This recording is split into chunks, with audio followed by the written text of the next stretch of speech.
It's like 14 hours. This thing is doing a terrible job of counting down. Oh, we lying? Yeah. All right, man. Let's get this thing rolling. Cheers, everybody. Welcome to Sips and Scripts, the podcast that brings together the best of both worlds, cocktails and a movie. We'll dive into all-time favorite films or explore the latest releases and pair it with a delicious cocktail while we share our thoughts, opinions, and some fascinating behind-the-scenes trivia, maybe. My name is Terrell Bernard, and I watch movies. And I am Kirsten Jackson. I am a cocktail influencer at lowcountrysocialite.com. Welcome to our show. Welcome. Welcome to the fine show. Yes, welcome.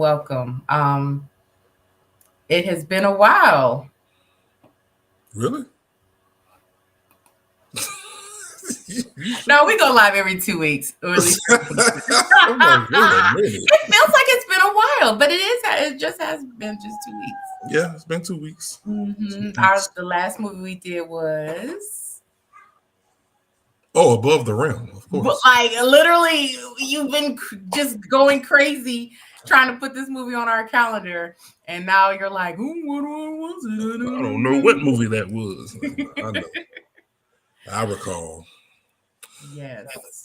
Last week we did Above the Rim, but what we doing this week though?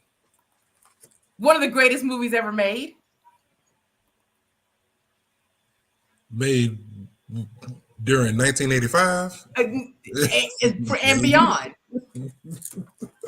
Okay, if you say no, so. Okay, so this movie is one of my favorite movies, and we've actually had a couple of people ask about if we're going to do this movie. So you and who was the other person who asked? Well, I'm definitely the number one person. Okay. Uh-huh. First of all, this movie is a cult classic. Okay. Just something. Anyway, today we are doing drum roll. The Last Dragon. The Last Dragon. The Last Dragon. We are doing The Last Dragon today. So yes, we are finally doing The Last Dragon, the 1985 film and cult classic, Black cinema. Mm-hmm. Terrell. Yeah, this is definitely Black cinema. Most definitely.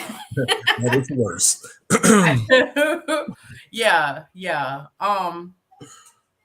So yeah, but before we dig into the film, let's talk about like both of our histories of the film. So I'm gonna ask you, Terrell, what is your history with this film?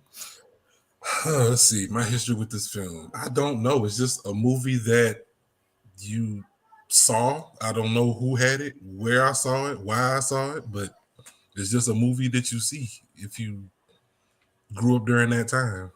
Because I know I didn't see it in the movie theaters because I was like 4 years old maybe. But yeah, I just remember always having seen it. It's like a movie, just like it's just there, and you're like, yeah, I've seen that before. Yeah. Okay. Very well then. My history with this film is honestly the same. Like it has just always been there. And probably because it came out when we were 4. So it's one of those movies like this movie, The Color Purple, like it was just always there. Yeah. Mm-hmm. And so I can't even remember the first time I saw it, but I know when I saw it, I loved it, and I've seen it a million times. Like it had been a while since I've seen it. Since I've seen The Last Dragon, probably quite a few years, but watching it to prepare for this episode, I was able to like recite line for line, sing every song. Like I was laughing my patootie off. At this film? This film is hilarious. Okay. Hey, to each his own. I didn't think it was hilarious. I thought it was mildly entertaining. This film, okay, listen, I tell you what, I'm the type of person that can watch a movie, and if I'm in a good mood, I can just laugh at anything in the movie. Like, it'd be like simple statements, and I'd be like, so Wow. yeah, I laughed at a lot of things. I mean, because one, this movie is just so over the top and campy and just like it takes itself seriously, but then it's also not serious, and then it's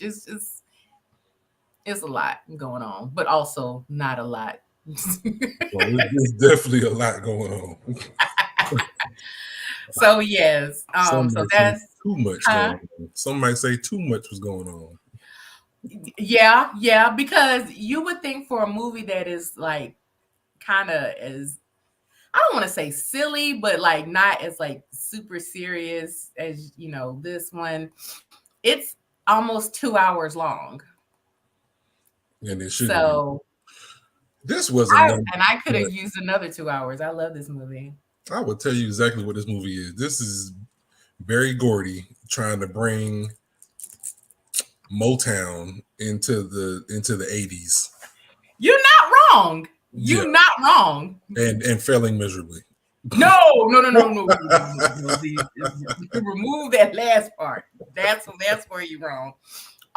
But no, it screams Berry Gordy. Like, I mean, for a martial arts movie, it still screams Berry Gordy.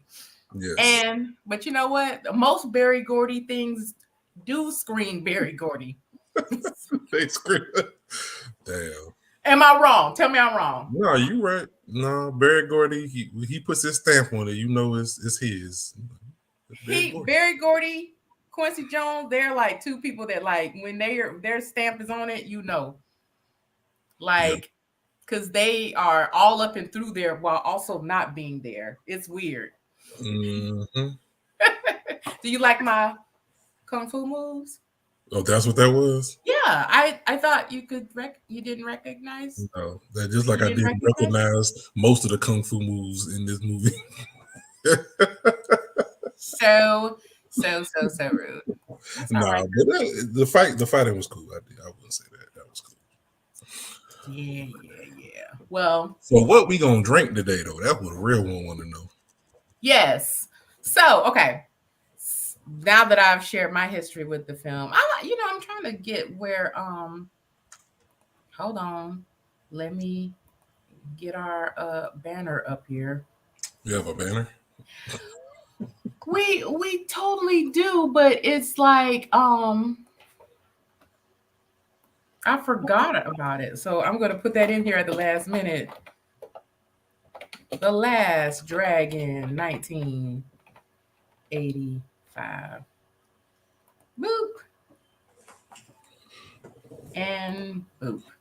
There we go. Can everyone see that? Thank you so much. You funny. Can everyone see that? What is this class? When did it come up? Can you all see this class? Yes. So, but yeah. So anyway, all right. So today I am not making a cocktail. Wow. I already have one made. Okay. Well, what is it? So, okay, I bought this a while back, right? Like last year.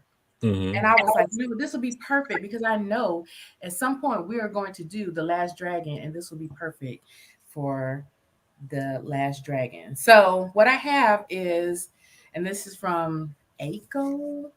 I don't know if I'm pronouncing that right. Aiko Brands, but it is the Dragonfire. Get this right. Dragonfire.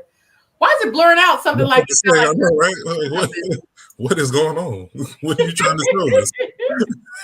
Yes, Dragonfire. Okay. Dragonfire. So was that the last Dragonfire that was on the show? I wish. Unfortunately. No.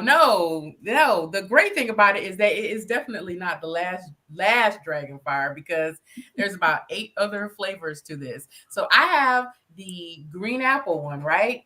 Mm-hmm. There is also a cherry one.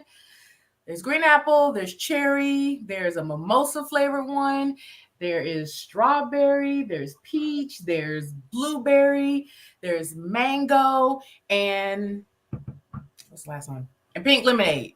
Pink lemonade. So Okay. there's like a ton of these flavors. This is my first time with this bottle. I've never opened one before, but I saw it. And because I am an overgrown 11-year-old, what attracted me to this was one, my favorite color, Green. Yeah. and also the bottle lights up, and there's glitter in it. Now I know you Really? probably can't see the glitter. You supposed to I'll- drink it? huh? You supposed to drink the glitter and all, huh? Well, yeah, it's edible glitter. I don't know if you can see it moving around in here, but there's glitter in it. Right. And okay, so it's like swirling around. Can you see it? Yeah, I see it. Mm-hmm. Okay, so It looked like so a it's potion off a Disney film before they poisoned the princess. yes, and poisoning the princess will always be my favorite part of every Disney film. So, so you got these glitter swirls, right? But then there's a button right here. Okay, I might have to turn this blur off, but there's a button right here Uh-huh. that is you can turn a light on. Okay. So let me see if I'm getting this right. Yeah, Okay, I want to see this light, this bottle light up. Oh, okay. that's kind of cool, right? Okay. So And when you go to then the club and you order that, they bring it to you you. like, Bottle service. yes, as long as the club closed before 10 p.m. because that's my bedtime. So anyway, so and then like the light has like all these variations and it's like slow flicker and then just a constant. But isn't that cool? Yeah, that's something. That is You a definitely hater. something. I'm just saying, it's something you don't see that every day Yeah, or any yeah. days for most people. Well, so that is so I'm gonna turn this flicker light on and then I'm gonna open this up. And you And say I you hope I haven't have opened that before? I've never opened it. It is a fresh bottle. Wow. So Okay, let's see how interesting this is. you might want to sit back and relax because this might take a minute. I'm terrible at opening this stuff. Plus, I'm scary. Like I'm the type that's like afraid of opening biscuit cans. So, all right, dragon fire. Oh, okay, that wasn't too bad. Easy. Okay. Ooh, okay. So this is one of those. Now, okay, I guess I should say, dragon fire is basically a sparkling Moscato, so it's a sweet wine. Okay. I want to make sure it's all mixed up. But I've got to pop this top, right? Right. So have you ever opened like a champagne bottle? Yes. Mm-hmm. You have? Yep. Okay. How do you do it? It depends on what kind of cork it is. Okay. If it's like a cheap wine, you just eat it on out. If it's a vintage wine, then you have to use the wine opener. Let it breathe. I'm making all this shit. I can't even with you, bruh. Let it breathe.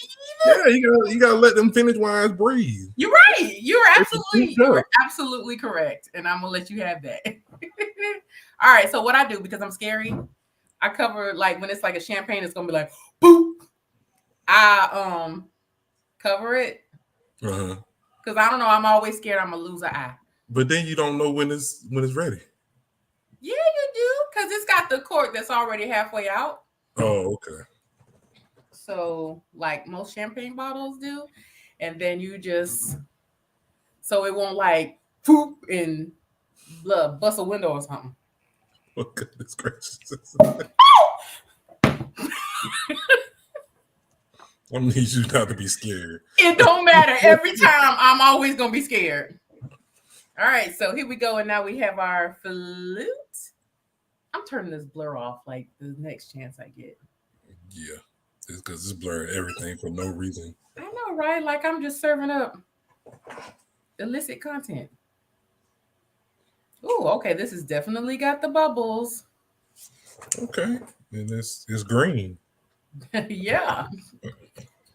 So, all right, we're gonna take our first test, All right, first taste test. you gonna put a Jolly Rancher in it? That's what I would do. What it tastes Ooh, like? that's pretty good. It's not. It doesn't taste as green as I thought it was gonna be. Like, you see this vibrant green, you'd be like, "Whoa, this is gonna explode with green apple." Yeah, no, it's real. But it tastes like a regular cheap Moscato, It's got okay. and it's very sweet and very bubbly, so it's fun. I like bubbles.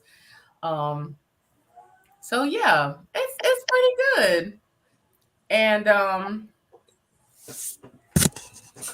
guess I should have smelled it first. Yeah, it's that very grapey Moscato smell, and yeah, there's definitely green apple, but it's not like Jolly Rancher green apple. Oh, So, but pretty tasty. that's what's up.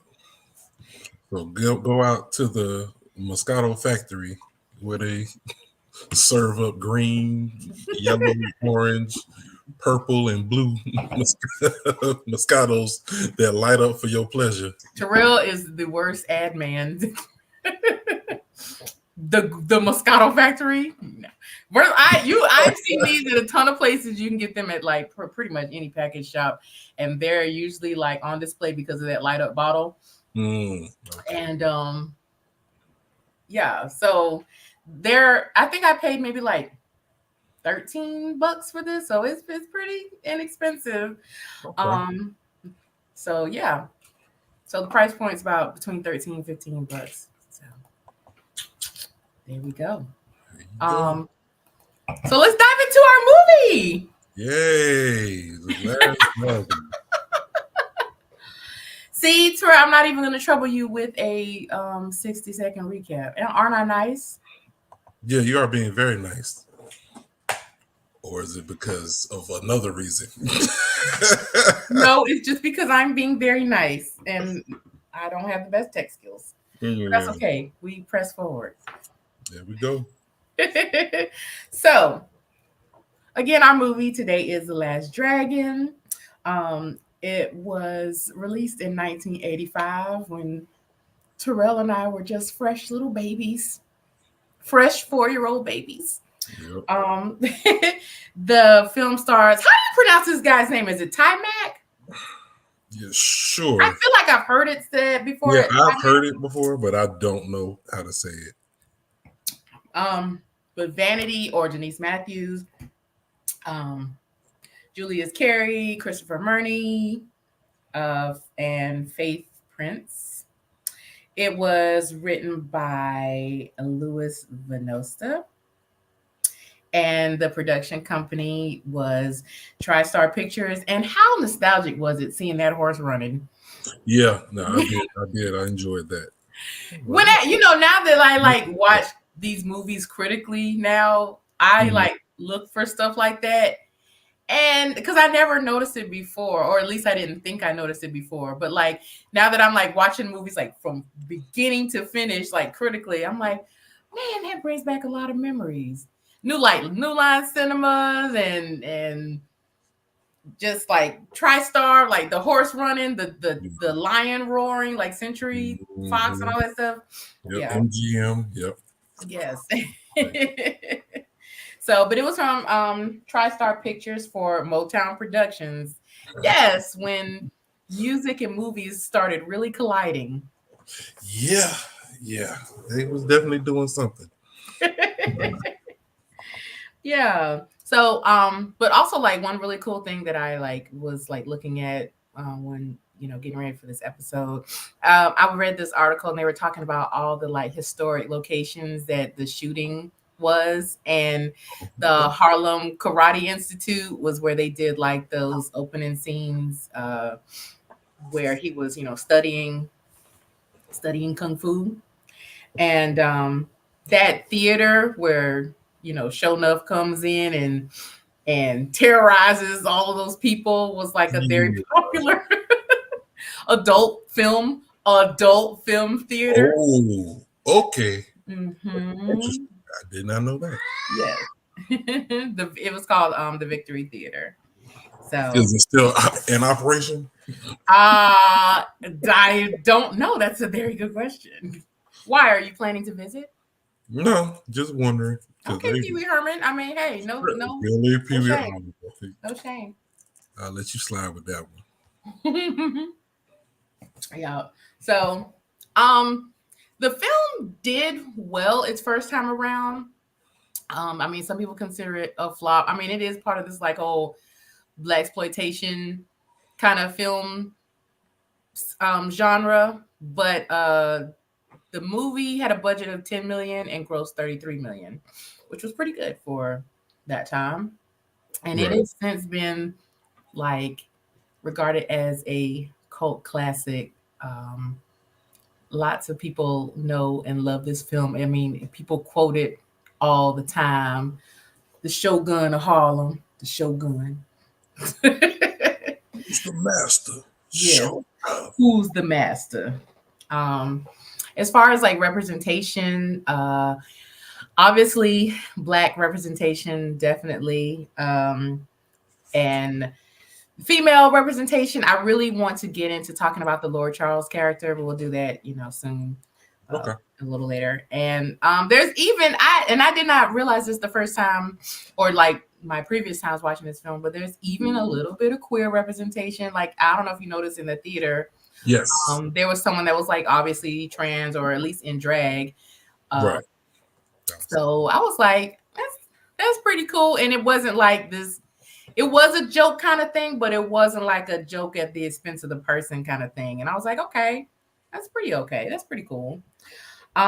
So yeah, there's definitely strong representation in this film. And yeah, so I'm gonna open us up with a question for you.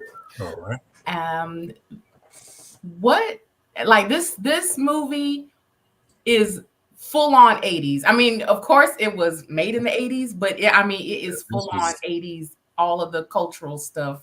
This could Were have been there any any movie in the 80s. I would have been like, yeah, they could have named it anything. I'm like, yeah. If you want a movie that fully encompasses the 80s, what that this would definitely be at the top of the pile. So I'm gonna say, were there any like cultural references that like stood out, to you the most? And I'm gonna answer first and say for me, it was well, first, can we talk about the chokehold that martial arts had on young black boys in the 80s? yeah, Like, yeah, 80s, late 70s, yeah, when everybody wanted to be Bruce Lee. yeah, Everybody, yeah. like I And think that because that's how Wu-Tang got their name. They used to go to the Chinese films and watch the films, and they took their names from characters from those films that they watched growing up. So yeah, that was definitely something that, especially up north, that they were heavy in, was the martial arts. absolutely, absolutely. Like I remember there being like martial arts films on TV all of the time, like early TNT, early USA, because that was really all we had. We didn't have streaming. We watched what was given to us, but thankfully, there were like tons of martial arts movies like on late at night or early in the morning. And I remember like young black children, and I was one of them. But just I remember being young and like seeing people like fake fighting, like doing their moves of like Chinese kung fu culture really had a grip hold on black children, especially young black men, young black boys, back in the day. And one of the cool things, which at first was not so cool, because remember, like we were talking about getting ready for this episode, and I was like, no, you said it's like it's not streaming anywhere. And I was like, well, it looks like it's on YouTube. So we watched it on YouTube, right? Yeah. And it like if it was like it's free with ads, and I was like, oh Lord. And then I was thinking, oh, Terrell don't like no ads, so this gonna be hell. Nope, But not for me because I have YouTube Premium. oh, so you didn't have ads. Okay. No ads. Well, I watched it with ads and it was fine. But one of the cool things, at first I was like, oh, this is gonna suck. But one of the cool things about watching it on YouTube was looking at the comments underneath, because I kind of watched it. At first I started it on the app and then I moved it to the TV, but I was like reading some of the comments, and they just kept talking about how much, like especially young Black men, they were talking about how much they love this movie, how much martial arts like influenced their childhood, and like everyone wanted to be like Bruce Lee and wanted to learn all these moves, and they would just make up moves. And this one guy was saying how he thought he was saying like he saw this movie in the theaters, and he was like, there were all these fake fights outside of the movie, and not real ones, not angry fights, but like emulating the move from the movie. And just how like it was a time was had. Right.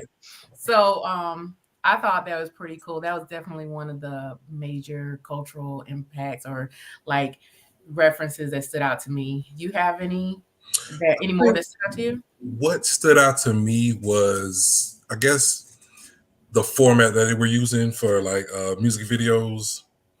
Like that was really heavy because like I think this was during the time where they just started playing Black artists on MTV. Yes. So that's something that stuck out to me. I was like, okay, so they had to make their own lane because there wasn't much representation going on MTV. So you had to do your own thing, play your own artist videos and try to get them out there so they could blow up and become stars like everyone else. So right. And right. then, but the appropriation that came through in this film. We're gonna talk about it. Because it was from all angles. It was from everywhere. It was like I can't even be mad because it's coming from everywhere. Right. Like I will say, like, but going back to the video and like the music scene,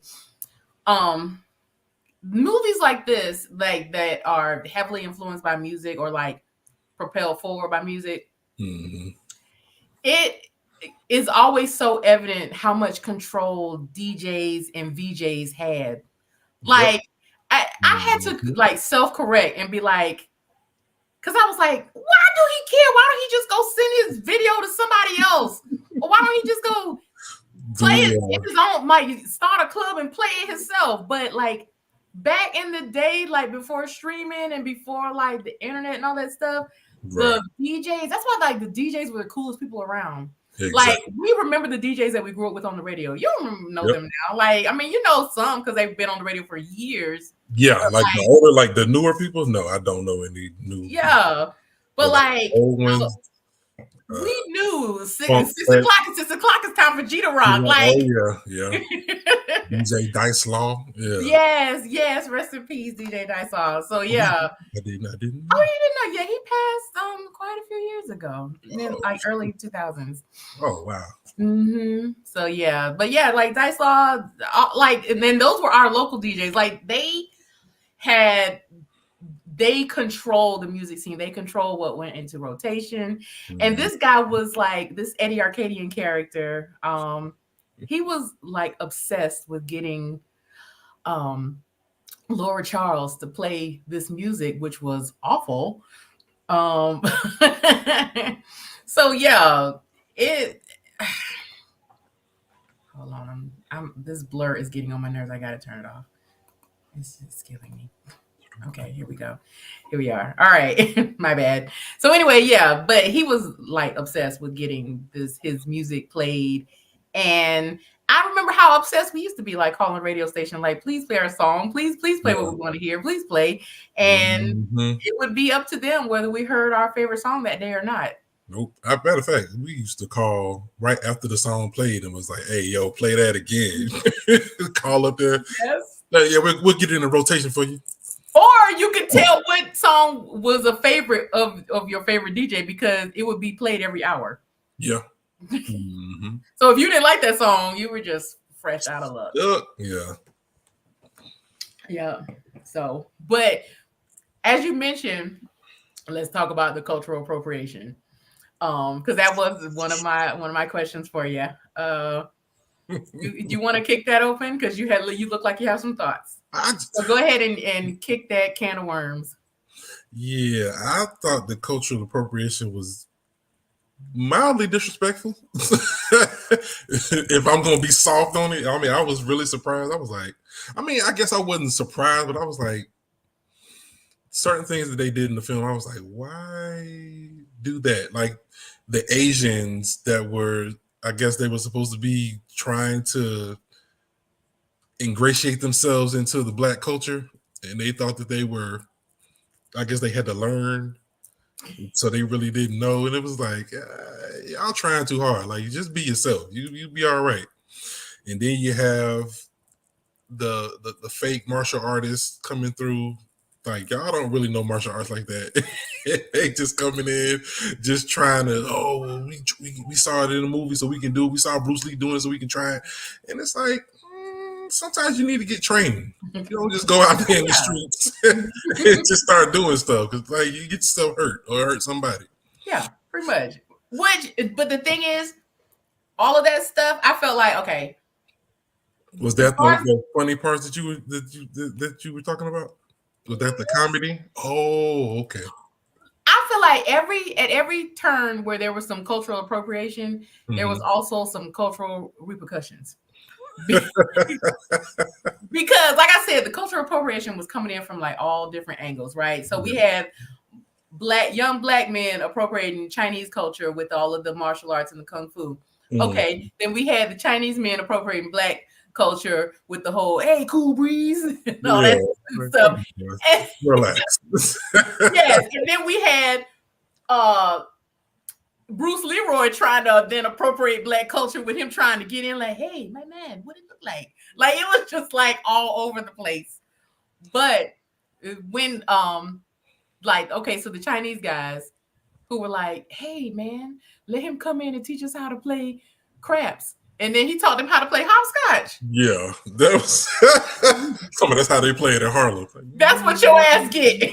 Yeah, because y'all asked for that. Yes. And then like, so the black guys doing the fake kung fu, like his little brother and all that stuff trying to do that. They got their asses handed to them. Yes, they did. Very quickly. It didn't take long. I was like, Yes, because you could tell, like, and especially in the movie theater in the beginning, like when the Shogun walks in, he's like beating everybody up in the movie theater. Like, they ain't doing no real kung fu moves. They just like, "Hey, shut up down there."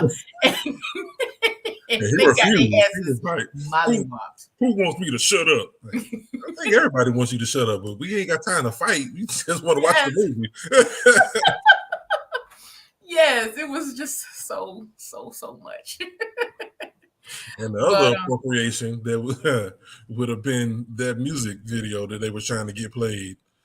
Like, because obviously she was trying to highlight people of color in her music choices and her music picks, and then they just kept trying, "Hey, we want to push this white lady up front. You gotta play this white lady. She's great. She's awesome." She's not great or awesome at all. She was below average.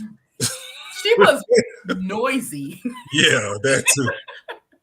That's really all I can say. Reminded me of Cyndi Lauper. Yeah, I can see where you're going with that, but at least Cyndi Lauper, I don't know. Her music is a touch better. But yes, I can see where you're going, because they did have that same vibe. Mm-hmm.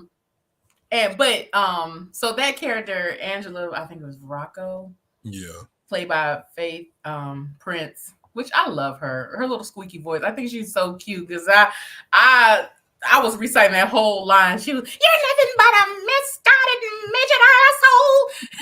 So I love her. But yeah, the appropriation was just all over the place. But there were some definite get backs. But I mean, I laughed at those scenes. I laughed at just how like serious everybody was trying to be, but it was like, dude, really? Yep. Yeah. Everybody was trying to take this as seriously as they could, and I was like, "Y'all trying? They was really trying." So I'll give it. Okay. Well, let's talk about the Lord Charles character. Okay. This watching it this time, getting ready for the episode, like watching the movie this time. She's always been like one of my favorite characters of the movie, but I really appreciated her this time around.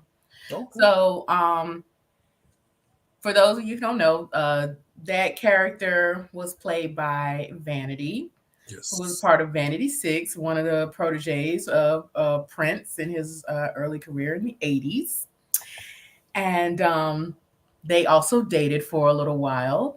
And so she was the lead of Vanity Six for a few years. And, you know, she also did some songs with Vanity Six, some very nasty, nasty songs as part of that whole Nasty Girls 80s collection of artists. Right. And but yeah, since then she had also given her life to Christ. She left all of that behind and became a hardcore evangelist who traveled south and like spreading, you know, the word and the love of Jesus and converting folks to Christ. Like she became like I said, a hardcore evangelist. And she like threw away a lot of stuff. Like she would not, from what I read, like she would not even answer to the name Vanity like anymore. She was Denise Matthews from then on. And she died in, what year did she die? It was like 2016, February 2016. I know it wasn't that long ago. Yeah. But yeah, she died.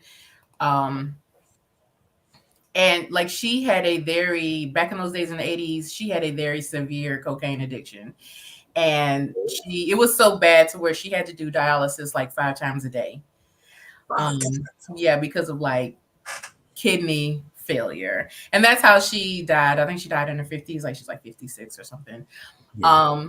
But yeah, so she was really, really sick. But you know, she heard from the Lord and was like, you know, if you turn from your ways, I will heal you. And she did live on to be, you know, 56. But ultimately she did die from kidney failure. Right. But yeah, so, but going back to the actual character of Laura Charles, like, I liked that she was strong, and usually, like, she would, like, was placed in this damsel in distress type role multiple times in the film. And usually characters like that are annoying because they're headstrong. Like, they always find themselves in those situations because they're out being headstrong. Like, I still have to work and I have to get out there and do what I have to do. Right. And then they have to be rescued again. And I felt like even though she had to be rescued like maybe at least three times in the movie, it wasn't because she was like, I'm not afraid of anything. It was just like, I'm just trying to fucking go to work. I know, right? They was like, oh, kidnapped. Like, wait a minute.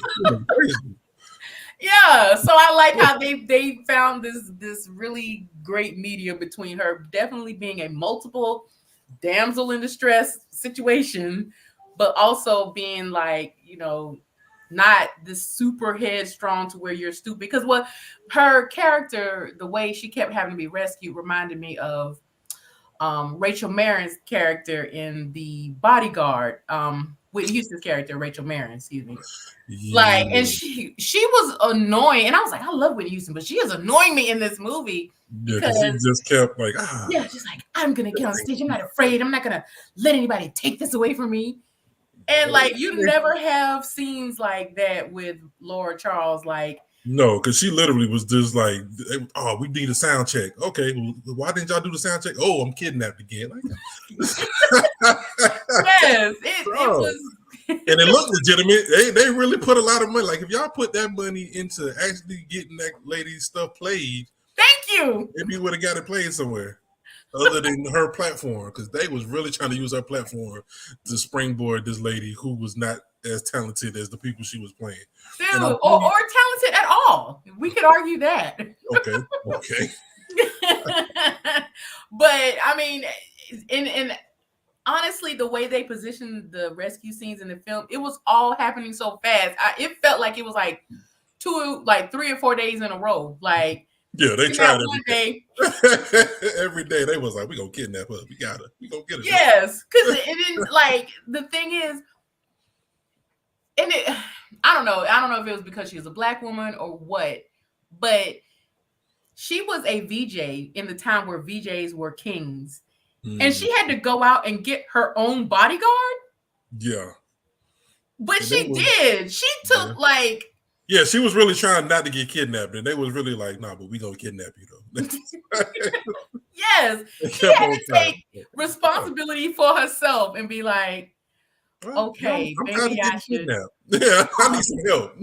This young fella keeps showing up helping me. Yes, and then at the end, when the last time she get kidnapped, like in the final fight scene, they run up on her and they're like, "Where have you been? We gotta get you ready for hair and makeup." Like, yeah, like, I've been kidnapped. So somebody want to call that's what I didn't understand. No one thought of calling the police. This white man is going around kidnapping you. You done got away a few times and ain't nobody called the police yet. I was thinking that too, but I was like, they did kind of position this movie to where it was almost like she didn't even have time to call the police, because it was like as soon as she got back to work the next day, here he come again. He done put that toupee on and he ready to kidnap again. So yeah, it was this movie. It's a lot going on. It's for it to be as long as it is. It moved kind of fast in certain places. Yeah. Certain places drag, but certain places, it picked up. Mm-hmm. And I feel like some 80s films like this, some of them really fall prey to, but then it also helps them, is that they incorporate a lot of music into the movie. And so they spend a lot of time, because we didn't really need that whole El DeBarge video. It was enjoyable. But we did. That saved the movie. Thank you. That's what I'm saying. It was enjoyable, but was it essential to the plot? No. No, but it was like I said, that's why I kept saying, I'm like, this is definitely Motown trying to break into the 80s with their own thing, because they was just playing their artist video. Like, the video had nothing to do with the movie. It wasn't even, they didn't even show clips from the movie in the video. So this whole time I was thinking, I looked at the soundtrack and I was like, oh, the song is actually on the soundtrack. I thought it was just a video they played. Yeah, no, it's part of the soundtrack, and it's like Berry Gordy, he that's just his thing, and he is notorious. And a lot of 80s films were notorious for using movies as a vehicle for music artists, mm-hmm. and to put artists on the map. And this is definitely one of those examples. But yeah, but like Laura Charles, I liked that. She had. I wish there would have been a little more about her character, but I mean, I'm satisfied. But she, to me, when I started really looking into her, like, she was kind of complex. Like, she was kind of thirsty. You could tell she liked the dude, but she was also like headstrong. Like, when he was, mistreated her, she was like, okay, well, I'm out of here. And did she? Because that one time she was like, I can come back later. You know what I'm saying? Because I can always come back later. Because she was thirsty for homeboy now. Definitely come back late. Like, hey, you said that the first time he didn't say nothing. You should have just left. He got kidnapped again. She finally did and was like, okay, well, I ain't got to take this. But yeah, she was like, and it was so funny how she came in there like trying to be halfway cute, like he was gonna jump at the opportunity. And she was like, I want a bodyguard, somebody to guard my body. And he looked at her like, what? Girl, ain't nobody thinking about you. I'm trying to become that guy. I'm trying to become threw my little brother in the trash can full of spaghetti. That's what's on my mind right now. Oh my goodness. I would have dumped his ass right back in. That boy was annoying as hell.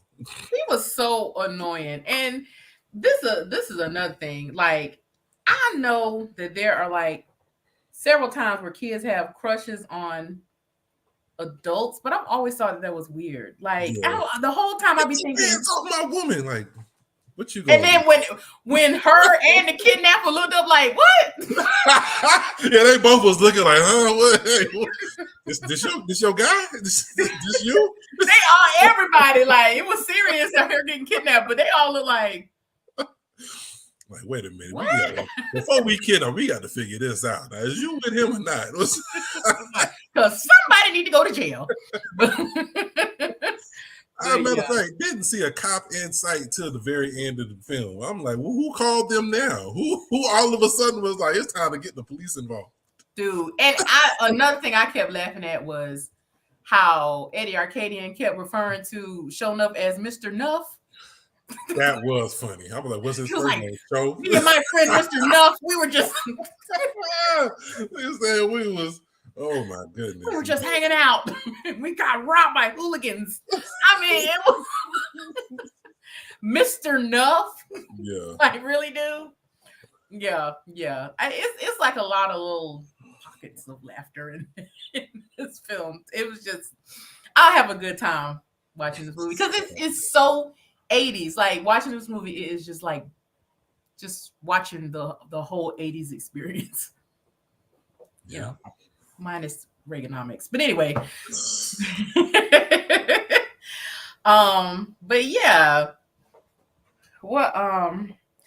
but back to Laura Charles. I just liked her character and how she knew what she wanted. She was strong, and like maybe she should have called the police, but she didn't like shrink away in her apartment like scared, but she also wasn't like, I'm just gonna do whatever I want to. It was like literally like, my life is going too fast. I do not have time to be kidnapped or talk to the police about being kidnapped. I'm just trying to go to work and get things done. Trying to go to work. Yeah. Getting kidnapped all over the place. I was like, golly, bro. Yes. So, well, my final question to you is, how do you feel about that whole trope that's in a lot of movies and stories of the power was in you all along? I usually hate those type of stories. I feel like they're just weird, like the magic was in you all along. But this movie, that is literally like the whole premise. Oh yeah. The power was in you all along, and that usually annoys me, but I loved it in this movie. But he was annoying with it because he keeps telling you, like, he's telling you it's nothing. It's something that you have that's in you, and he just was like, I need to find somebody else to. He was like, I done taught y'all all I could teach you. I've been shooting arrows. You done broke them, then you caught them. I done did everything I could do. You was beyond my training. That's I tried to teach you with these arrows. Like, what else what else can I do? Would you want me to start shooting guns at you? Because you hope not. Then everybody gonna learn today. So it was like, what else did you want the man to do? He was really, really humble, but also really, really annoying. Yeah. Because I understood that he didn't want anyone to get hurt, but you can't beat everyone. You need people in your corner to help you out from time to time. And he was just like, no, I got this. Lock an old buddy in the little storage shed. He needed to be locked up because he was gonna do nothing but get himself killed. Remember, because he was like, yeah, I'm an Oriental dude. I was like, did he call himself Oriental? Oh my goodness. It was like, that people are scared of us. All I gotta do is holler a little bit. No. Sometimes people want to see what that holler's all about. Oh. Yeah. And he found out the hard way when the Shogun people almost snapped his neck. Yeah, because he was sitting there. And then he was like, I'm like, dude, just fight the dude. Just fight him. That's what I kept. I'm like, you doing a lot not to fight this dude. And all your students looking at you like, bro, you was looking mighty soft. I don't know if I need to be taking classes from you or go to Shonuff. He was trying, like, but that's like a major, like, cardinal rule of martial arts that you ain't just supposed to go around kicking everybody's ass. Yeah, but if everybody trying to kick your ass, then you need to start kicking ass. You wasn't like can tell Terrell don't take no martial arts. I'm glad I didn't take martial arts because I definitely would have been kicking people in their shit. First of all, you are too dang tall for martial arts. Like you are like 6'7".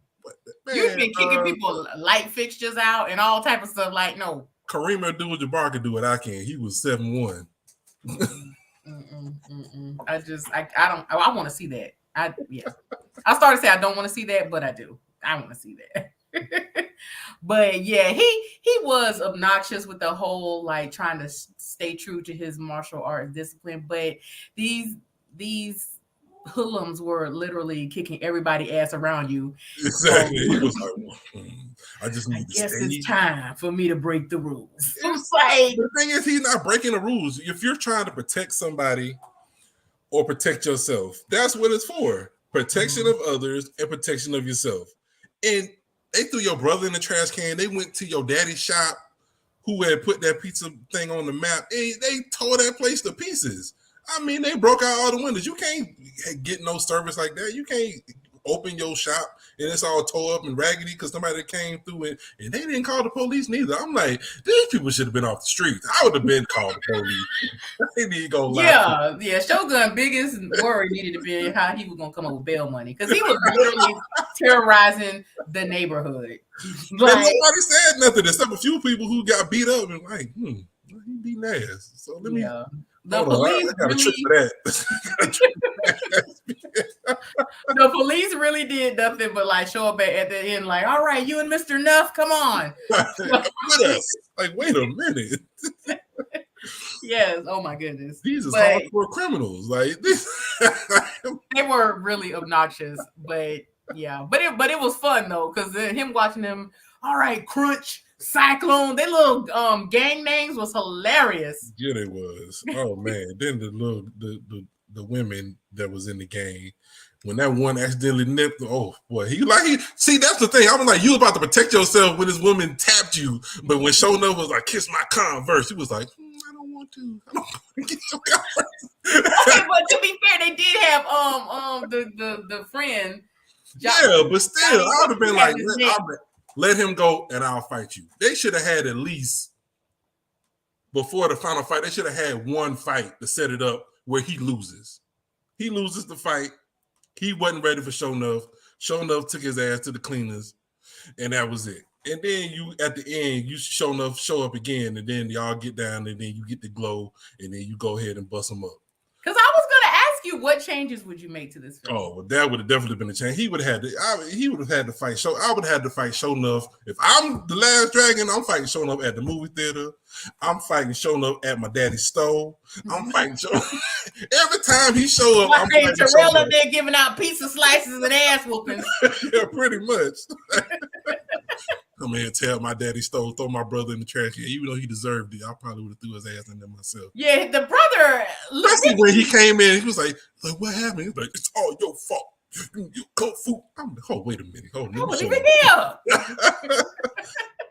Would have definitely threw his ass right back in there. Like, yeah, he was obnoxious. Like, you should have shut up while everybody was getting their asses kicked. You should have stayed ducked behind the table. Yeah. And then you wouldn't have went home covered in spaghetti. But hey, somebody got to stick up for the family, I guess. But the thing is, the parents was there. They wasn't trying to do too much of nothing except the mama. The mama was trying to raise hell. Yeah, man, she was trying. Them little bits of dough, she was trying to beat them with that dough. Yeah. She was trying to do anything she could, and they was like, don't do it. It ain't worth it. Yes. But ain't nobody, like I said, nobody was like, we need to get these people off the streets. They was like, it is what it is. They just go around town terrorizing everybody. They really were, because they ain't had no business. What was the point of him coming up in that theater and ruining their kung fu Bruce Lee experience? Exactly. I wonder how they got all those Bruce, like that was, man, I was surprised they had so much Bruce Lee in there.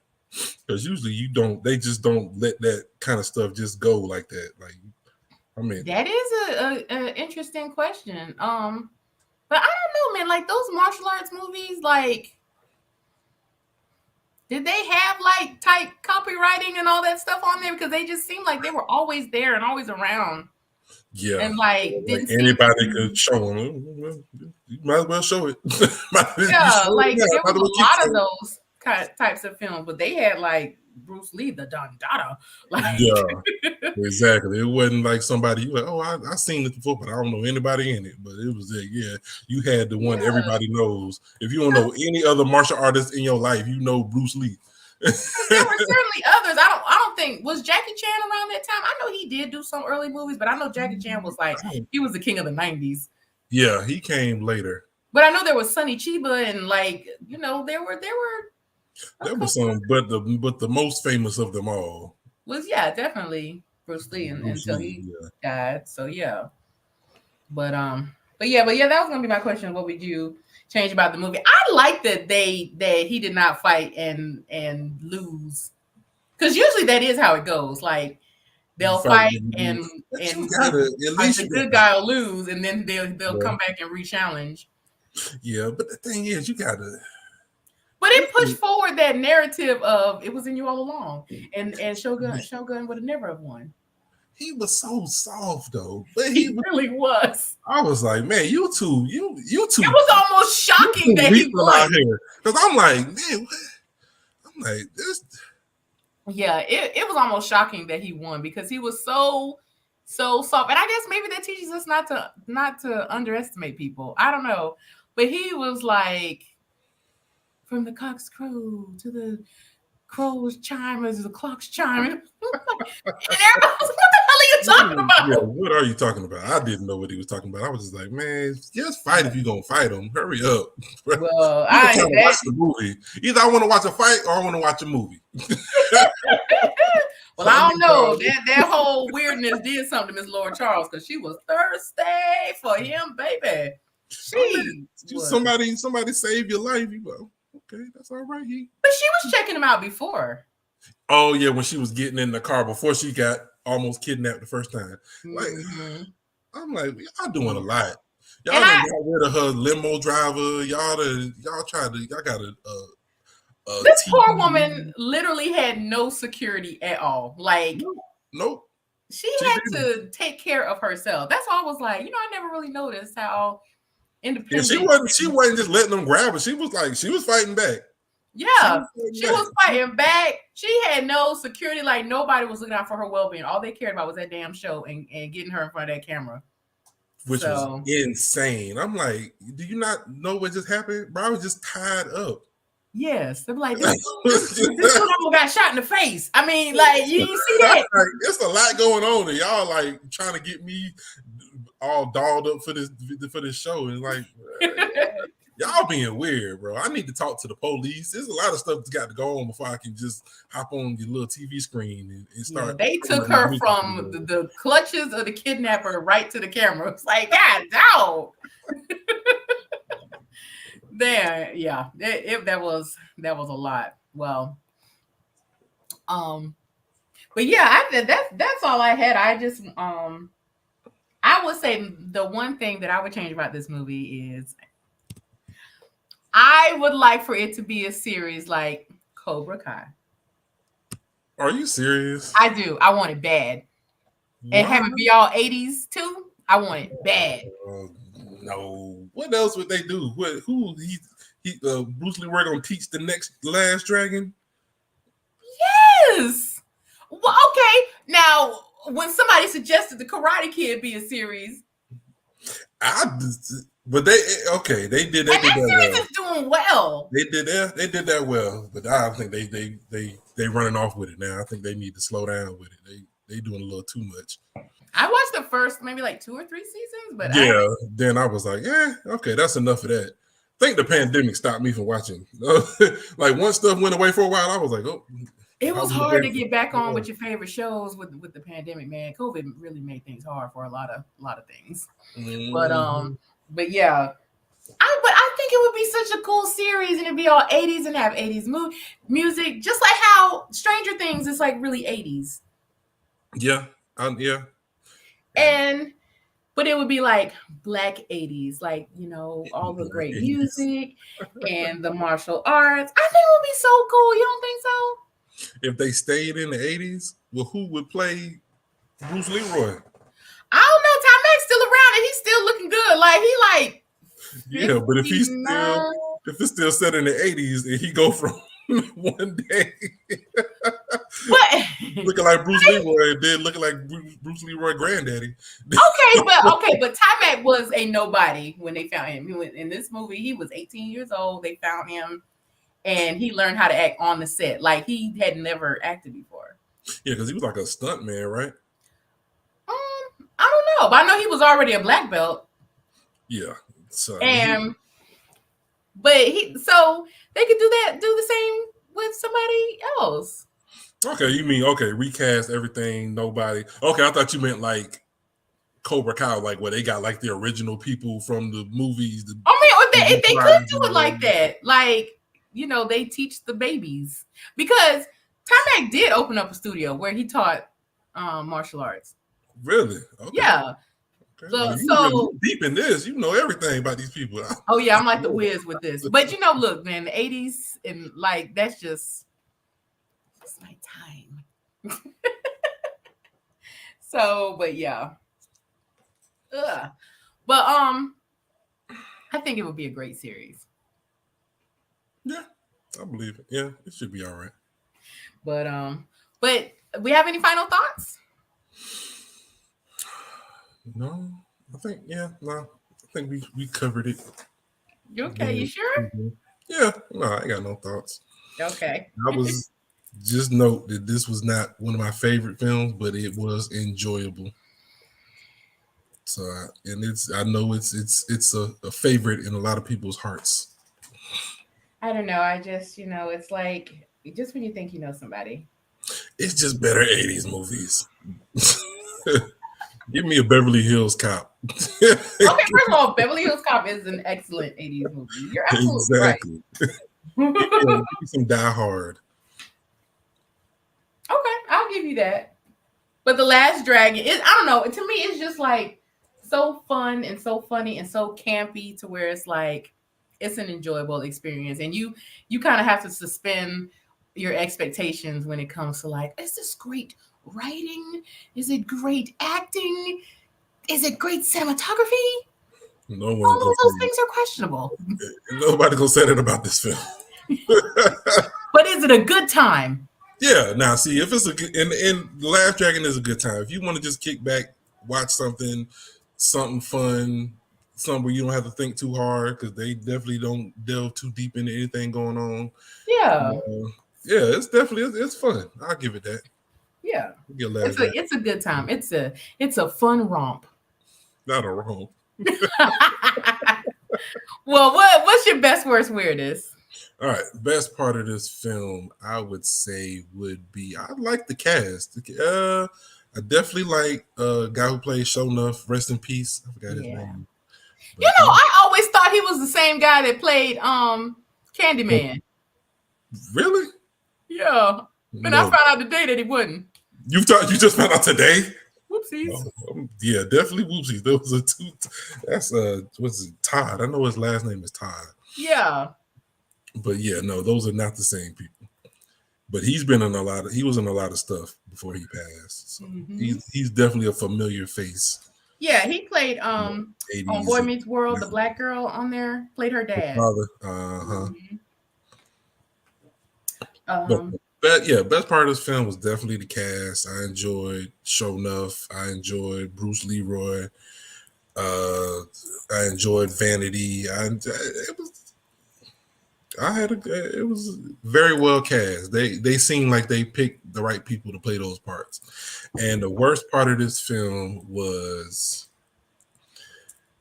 it was too much. I didn't like how they kept showing music videos. It was like, y'all, I understand Motown. They was in they didn't really know what was going on. And they was trying to, get into this later generation. And they tried to incorporate a little early hip hop, which was extremely mediocre. If I'm being nice, oh, come on, I like those lyrics was tight. Nobody was rapping anything where you'd be like, oh, that was the bar. Wait, where was the rap? I missed it. They tried a little. They had the boom box. They had the hip hop culture going on. They was trying to slowly bring it in. They tried to do a little freestyle, little whatever, but wasn't my flavor. But I'm gonna let you have it. But I didn't like that. And the weirdest part was they didn't have money for cops until the end of the movie. Like, I mean, them little outfits is expensive. Even if you call the police after the fact, like, why didn't her employer call the police? Because I'm pretty sure she told them, like, I'm late because I got kidnapped. I got snatched up. Yeah, it was very weird that they didn't think to be like, maybe we should involve law enforcement. Yeah, that was so weird. I'm like, nobody gonna call the police. I understand some people don't want to call the police because that's how they are. But these didn't seem like people who would be like, I'd never call the police. They always seem like some people be like, yeah, I called the police already. Might be time to bring in some reinforcement. Yeah, the police are en route. Y'all just need to settle down because not settle down. But they did need to settle down. You're absolutely correct on that. Yes. So yeah, that's my best, worst, and weirdest. Bring the police when they need to be there. When they don't need to be there, that's fine. But when they need to be there, somebody call them so they can come join in the fun. Yeah. Oh my God. Okay. So my best, worst, weirdest part of the film was so the best. I have a lot of best because I just really love this film. I think it's a fun time. But I would say the absolute best is the music. Like, the soundtrack is really incredible. And a lot of those songs we still sing. And you got that glow. Doom, doom, doom, doom. Like, and have you heard Victoria Monet's version of it? No. Yeah, she redid the song. Really? Okay. Mm-hmm. So when you do your playlist for the movie, you can add that on there. Okay. Yeah, because she does it, and it's basically like, I like when people do remakes like the same way, which they add just a little touch of their flair, but it's basically still the same song. Like, completely remixing it be outrageous sometimes. But yeah, I think she did a great job on that. But yeah, it's Motown all up and through. And they got Stevie Wonder on there. They got Smokey Robinson on there. I was like, what? Okay, not the best Stevie song, but it was. First of all, no song is not the best Stevie song. Like, every Stevie song is great. But yeah, I like Upset Stomach. But this was also supposed to be like Willie Hutch's intro to Motown, or his coming out of retirement. And he did that song that 3 6 Mafia sample, that the Stay High. Oh yeah. Yeah. That was his song. And so he was brought out to be reintroduced to the public in Motown and through this movie when he did The Glow. So, but the soundtrack, Elder Bars, like, I mean, it's just a great soundtrack. And my favorite song on the soundtrack is not even on the soundtrack, but it's that song where he rescues her the second time, and that give me your love to the playlist. But anyway, but yeah, it's a great soundtrack. So that would be the best. I would say the worst is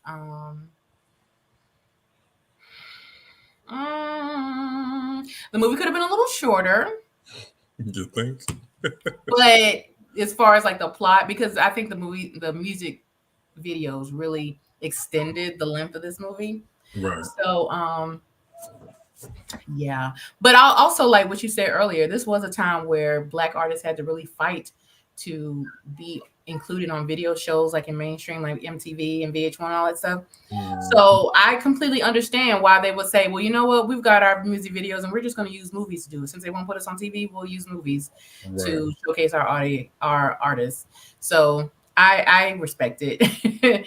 So, and I think that we are still looking at this through our 2024 lenses where we're like, we don't need all that extra fluff, but they have to kind of scrap and scrape, to add things to mainstream. So I get it. It wasn't necessary, but I get it.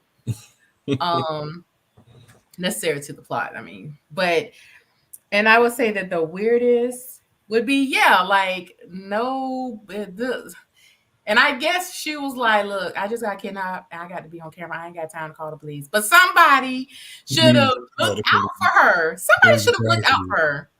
anybody. I'm like, who is even running this program? Like, it seemed like it was a stylist and then somebody holding the clipboard. Like, Yes, because if it had not had been for Bruce Leroy, yeah, she would have been dead, yeah, because she had no security, no bodyguard, nobody even asking, well, what happened? yeah. Nothing. So luckily he could hear her screaming through the city miles away, and he would come and rescue her. So yeah, that He was. just always seemed to happen to just be like in the vicinity. Because like when he was like when she drove off in the van, I'm like, how he gonna find it? And he was like, he read the name. I'm like, well, what did he do next? How did he get there so fast? In the 80s, it took time to find people. Thank you. To find addresses. It wasn't like he pulled out his phone and Googled it, like, okay, I know where I'm going. Turn on the maps and hit it. Like, you had to go find white pages. You had to find out where this building was. Yes, you had to canvass the neighborhood, walk around and be like, hey, have you heard of this person before? Because I have not. So yeah, that was. And I don't understand why he seemed like he had a lot of money, but he was so unknown and like trying to do stuff. And I was like, why do people not know who you are? Who? Like, you seem like, yeah, you seem like somebody who you would know, like, oh, okay, he's like this crazy millionaire who's always trying to do something crazy. Like, I guess he just had like this notorious reputation. Like because remember, he was like, he had been managing people before, but they were always losers. Like the guy he was trying to make into a boxer, he was like, you kept losing. So I guess he like just had a reputation for like shady business dealings and just yeah, I guess. I don't know. Look, hey, we don't need all that superfluous fluff like plot. We're having a good time. Yeah. Plot be damned. I'm having a good time. That's right. So yeah, but yeah, that's my best worst weirdest. Let's open up cocktail hour. I still got some drink left. Who you having well, I had the whole bottle, so hey. I'm about to say you got plenty of drink. Who are you having a cocktail with? Who am I having a cocktail with? I'm having a cocktail with Bruce Leroy. Okay. Because he need a drink. Bad. He need a drink bad because he don't know what's going on. He don't know. I'm like, bro, you got to know something. You got to know something other than damn martial arts. You got to know more. He ain't know nothing about women. He ain't know nothing about, like, bro, you got to know something. He ain't know nothing. Really? I'm surprised you even know how to go into your parents' establishment and open it up because he was just acting clueless as hell. I think that's all he knew was open up that store and doing martial arts, and that was it. And he ate, lived, breathed, like he was even eating his little scrambled eggs with chopsticks. I'm like, bruh, what's going on here? Yeah, he was deep into it. He wasn't playing. He wasn't faking. He really was. I mean, but you know what? I think that's kind of beautiful to have that level of commitment to something. I mean, it was weird, but I mean, that's cool, I guess. Yeah. I mean. I'm having a cocktail with Laura Charles. Okay. I just really loved her in this rewatching of this film. I really enjoyed her. And I know she probably won't have time to have no cocktail with me. Because you're getting kidnapped. Yeah. 2 seconds later. Yeah, she either getting kidnapped or she either in front of the camera, and is there. That's it. So she go home, go to sleep, and then do it all again the next day. Yeah, pretty much. That was like her life, at least for a week. That was her life. Go home and go to sleep and then get kidnapped. Yep, and then do it all over again the next day. So yeah, but that's how I would have a cocktail with. A quick cocktail. Like, I ain't trying to be here while you getting kidnapped. Yes, while we walking, I'm like, hey, so. Yes. So what you binging this week, Terrell? What you watching? Since you already said it's not Cobra Kai. No, it's not Cobra Kai. But Abbott Elementary. Okay. So I'm watching that, trying to catch up because I let it run out a little bit so I could, watch them back to back to back to back. Yeah. I'll tell you what's a good time and that's Okay. that new Godzilla King Kong movie. That's a good time. Really? Yeah, I was pleasantly surprised. That was a real good I time. didn't realize there was a new one. Yeah. I forgot the name of it, but it's Godzilla King Kong. They doing stuff.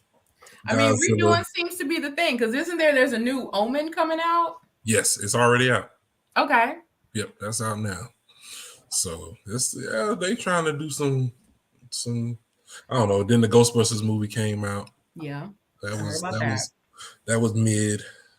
Really? Unfortunately, Well, the it was last one decent. was pretty good though. Yeah, it was. It took a big drop off between that Okay. one and this one, but Well. Um. Okay. Godzilla Kong. If you get a chance to watch that, that's a good one to watch. It's pretty. It's good. Okay. Um. What Let's you see. binging? What you seeing? I Don't you okay. say So Supernatural because I don't want to hear that shit. well, that's our show. So okay. First of all, I'll have you know that I took a break from Supernatural. Thank you. Only for like a day or two. I took a break and I have been watching The Connors. Oh, okay. Yeah, I didn't expect you to say that at all. I wasn't expecting to say it either, but okay. So look, I know Roseanne has her faults, and if she was on the new show, I probably wouldn't watch it because has gotten so obnoxious and racist and all of that. But growing up, when we had very few options to watch, we watched Roseanne. I mean, I know I did. Mama I watched did. it. Yeah, Yeah, and the show was funny. it Roseanne, for was. all her faults, she is She was funny. funny. Yeah. That show was funny. So the reboot, it's like in season 5, like it's doing well. Oh, It's okay. like in season I 5. heard about it. I just haven't. And it's funny, like you would think that they lost Roseanne, that's gonna be a big hit. But Sarah Gilbert that plays Darlene, and the one that plays Jackie, Laurie Metcalf, they have really stepped up, and Dan's still on it. So Even though they tried to kill him last time they completely scrapped that whole. dream. Because in the last season, in the old series, they won the lottery and was rich, but they completely cut out that season. They were like, okay, that was a dream. They are not rich; they're still poor. So, but it's funny. It's still really a really good show, and apparently so, because like I said, it's in season 5. So, but yeah, I've been watching it. Our mama was over here, and so she liked Roseanne. And so we had been watching that. And it's hard to please mama coming up with TV shows to watch. So yeah, if she sit down and watch, she's like a toddler. If she sit down and watch it, then you're doing good. she asking 5,000 questions about it. Yeah, that part. Why they doing that? What they doing in there? What? Yeah. Anybody who knows my mama knows that watching TV with her is an absolute chore. So yeah, but that's my boo. So yeah, but so yeah. Well, any final thoughts? If not, you can close this out, T-Rex, unless you have some final thoughts. I don't have any. No final thoughts. All right. Well, that's our show. Thanks everybody for tuning in today. We had a great time discussing The Last Dragon, and we hope you enjoy listening to our thoughts and insights. If you want to know more about Sips and Scripts, head over to our website, sipsandscripts.com, or follow us on Instagram and Facebook at Sips and Scripts Podcast, and also on TikTok at Sips and Scripts Podcast 0. I'm gonna try to get that changed soon.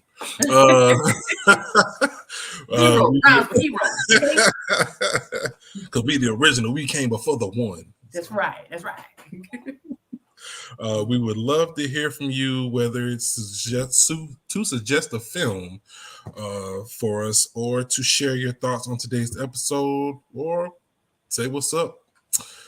Drop us a DM on social media. Until next time, cheers. Bye. Bye.